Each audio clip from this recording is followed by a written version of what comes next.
Olá, queridos, como é que vocês estão? Tudo bem? Bom, voltamos aqui para nossa aulinha, mais uma vez, nossa aulinha semanal. Hoje a gente volta com um tópico, né, referente aos verbos, mas um tópico muito comum para a gente.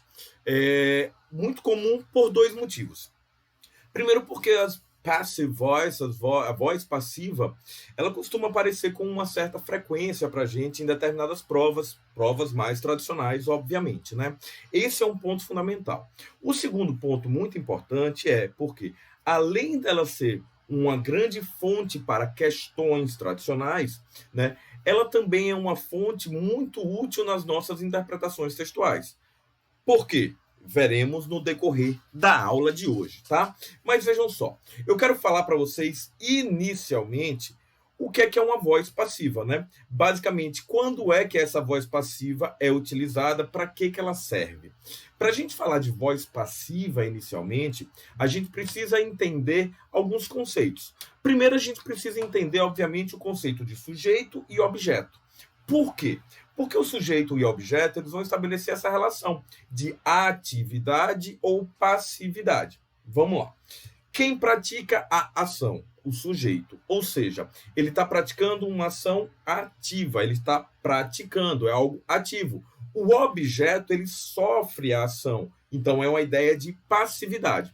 Quando a gente chama de voz ativa, a gente está dando uma ênfase àquele ser ativo, que né, proporciona, que provoca a ação.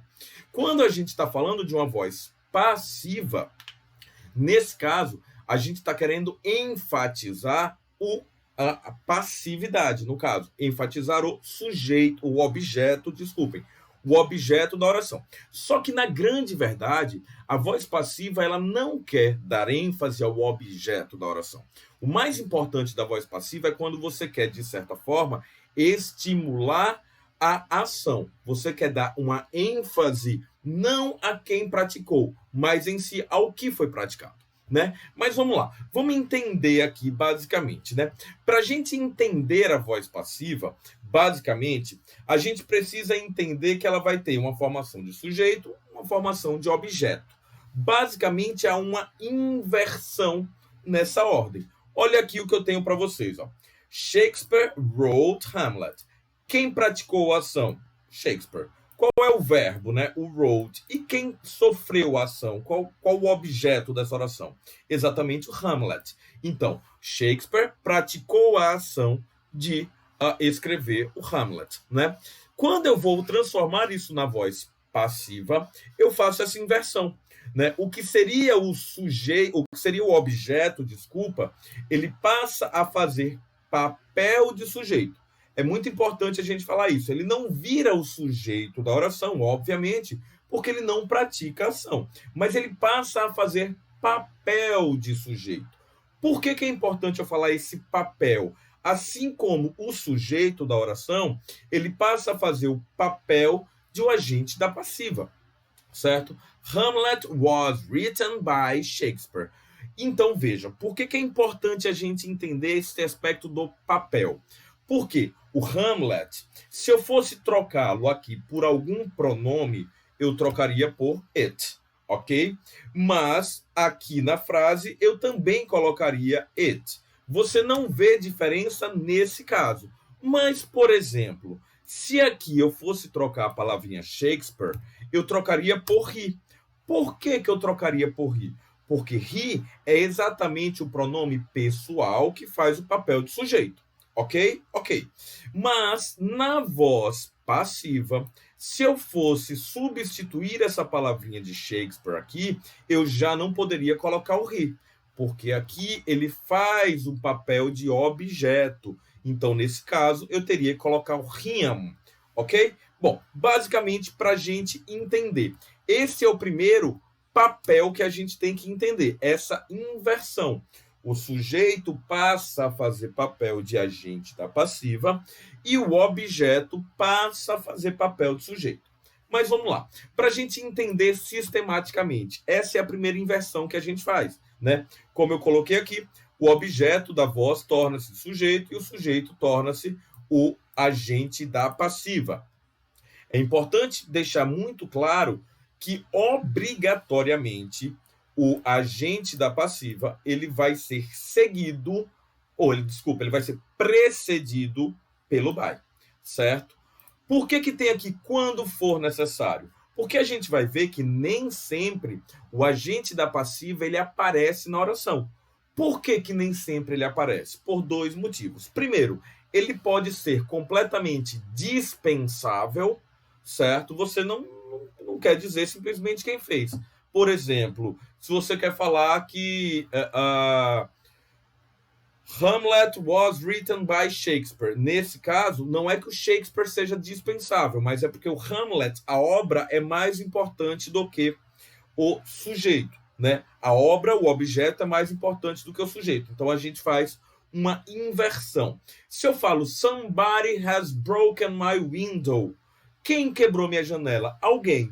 Então eu não preciso colocá-lo na voz passiva. Eu posso falar my window has been broken, né? Nesse caso, por quem? Não me interessa. Eu não preciso colocar o agente da passiva.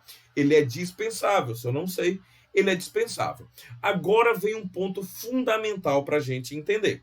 O verbo to be, ele é um papel fundamental na voz passiva. Ele está sempre na voz passiva. Não existe voz passiva sem o verbo to be.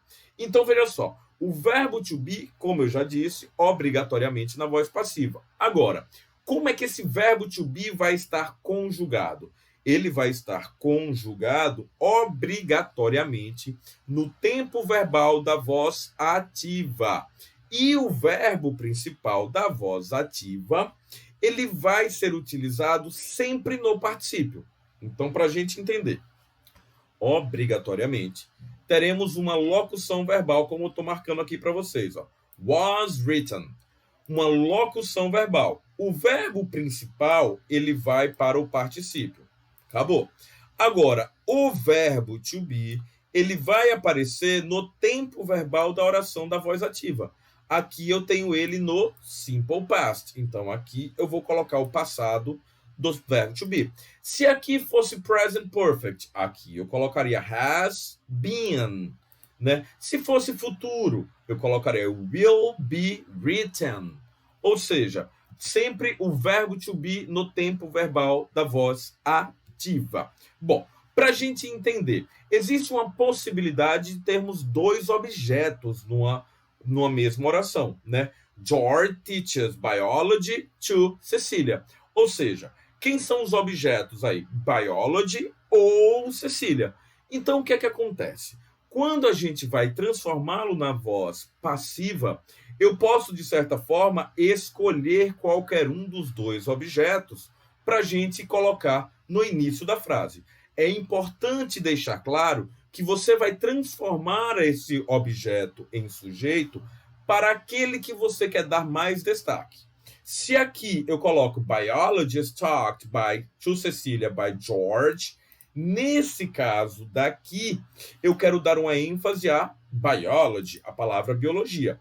Ao contrário do que acontece aqui. Como aqui eu coloco Cecilia is taught biology by George, aqui eu estou enfatizando a palavra Cecília. Então, você vai dar uma ênfase àquele que você opta. O que você optar, você coloca no início da frase. Vamos lá. Vamos continuar entendendo aqui. Como eu falei anteriormente, dois casos em que o agente da passiva pode ser omitido, ou seja, não precisaremos colocar o by. Primeiro, quando ele não for importante ou for de desconhecido ou indeterminado. Somebody planted peas yesterday. Peas were planted yesterday. Por quem, professor? Não me interessa, tanto que eu coloquei aqui somebody, é algo indeterminado, eu não sei quem foi. Então, não tem lógica eu colocar by somebody. Então, basicamente, sempre que a oração da voz ativa começar com o somebody, ou provavelmente, né? Provavelmente não, praticamente sempre, ele será omitido na voz passiva, ok?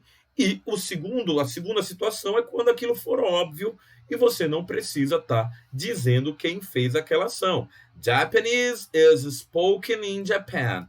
Eu não preciso falar que Japanese people speaks Japanese in Japan.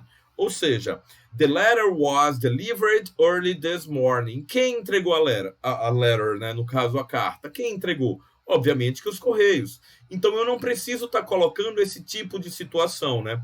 The man was arrested. Se eu não tenho um by outra pessoa aqui, é porque provavelmente aquilo aconteceu quando ele foi preso pela polícia, né? Bom, vejam só. A gente já viu como formular essa voz ativa, ou essa voz passiva, desculpa. Mas é muito importante a gente entender em qual situação eu vou utilizar isso, né?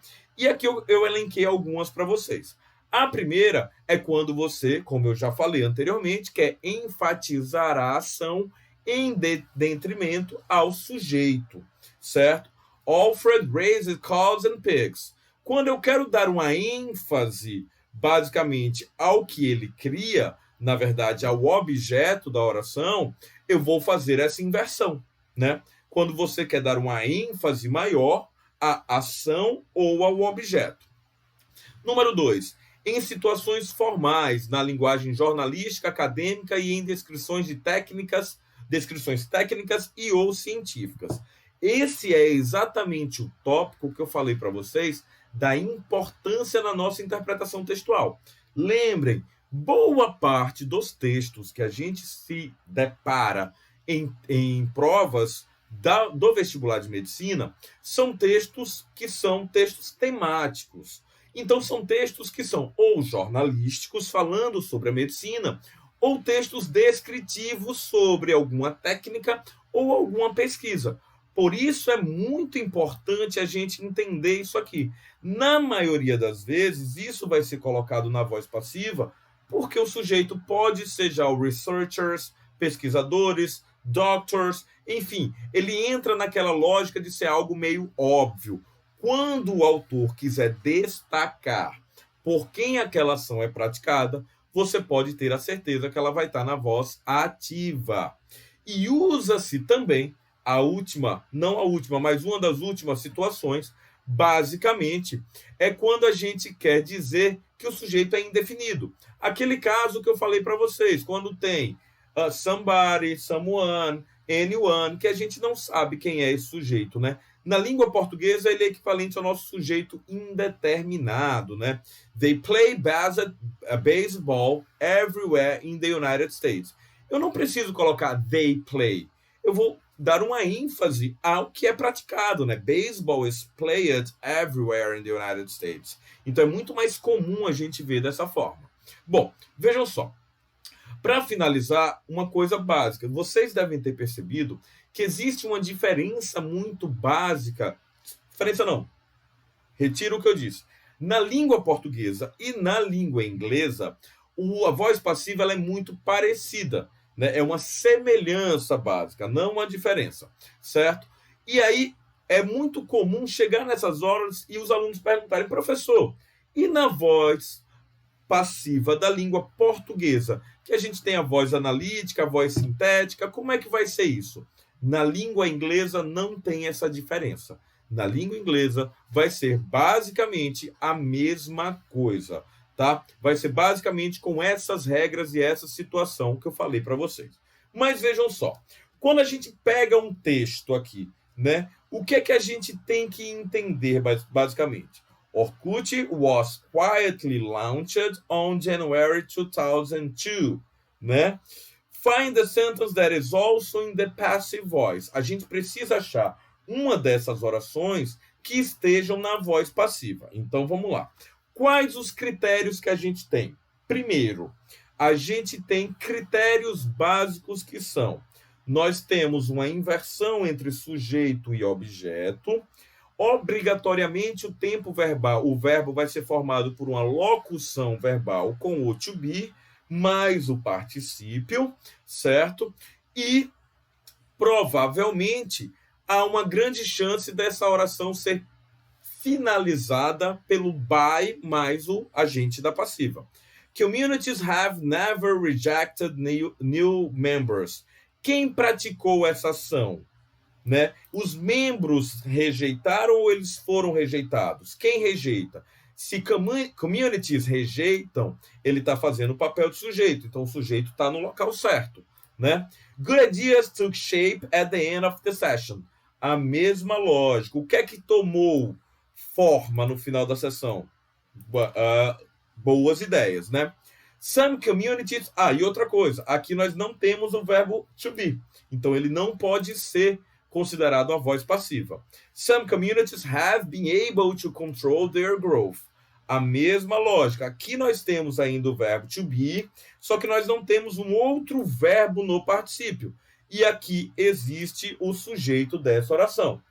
Vamos lá. Several social groups could be connected by the internet. Quem conecta eles? São os próprios grupos? Não. Quem conecta? A internet. Então, quando eu tenho by the internet aqui, eu tenho a clareza que isso aí está fazendo o papel de agente da passiva. Sendo assim, a minha resposta correta é exatamente a letra D. Queridos, deixo aqui para vocês uma grande apostilinha, tá? Com uma série de questões e me coloco à disposição para tirar toda e qualquer dúvida via WhatsApp. Espero vocês na próxima aula. Um cheiro e até mais!